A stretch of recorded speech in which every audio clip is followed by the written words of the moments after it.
আসসালামু আলাইকুম everyone, I hope সবাই অনেক ভালো আছেন। আজকে নিয়ে আসলাম আইড় মাছ দিয়ে সিমের বিচির দারুণ মজার রেসিপি। তো চলুন দেখে নিই। এখানে আমি সিমের বিচি নিয়ে নিয়েছি, মানে এটা ফ্রোজেন।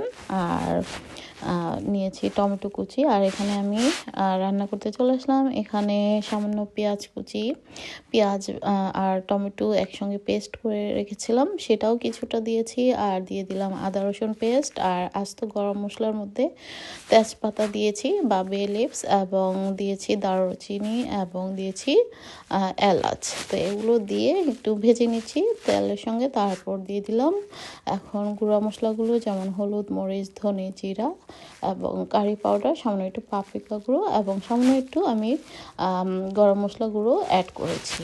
এই জন্য এই সিমের বিচি খেতে, মানে এই কারিটা খেতে এত সুস্বাদু হয়েছে, মানে মাংসর স্টাইলে রান্না করেছি, খুবই সুস্বাদু। সবাই খেতো, মানে খুবই প্রশংসায় পঞ্চমুখ, মানে এত সুস্বাদু করে মানে সিমের বিচি রান্না করেছি, সবার খুব পছন্দ হয়েছে।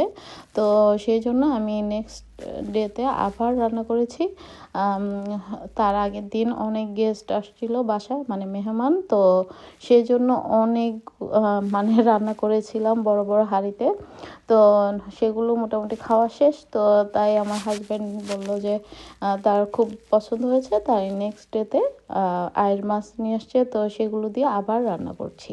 তার আগে রান্না করেছিলাম পুরো একটা বোয়াল, মানে বড় বোয়াল মাছ দিয়ে এক বিশাল বড় এক হাঁড়িতে, মানে সিমের বিচি দিয়ে রান্না করেছিলাম। সেটাও রেসিপি আমি আরেকদিন আপনাদের সঙ্গে শেয়ার করবো। অ্যাকচুয়ালি সিমিলার, জাস্ট মাছটা চেঞ্জ।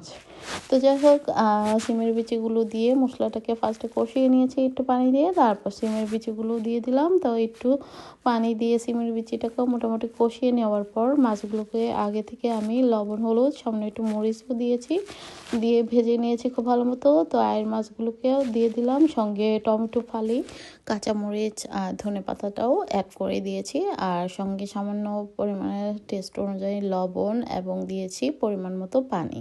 তো এই তো একটু পরপর নেড়ে দিচ্ছিলাম।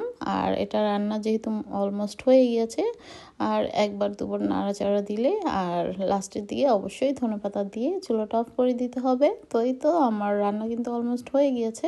তো আমার আইড় মাছ দিয়ে সিমের বিচি রান্নাটা কেমন হয়েছে অবশ্যই কমেন্টস করে জানাবেন। তো আজ পর্যন্ত সবাই ভালো থাকবেন, আমাদের জন্য দোয়া করবেন, আর আপনাদের জন্য রইল অনেক দোয়া। আল্লাহ হাফিজ।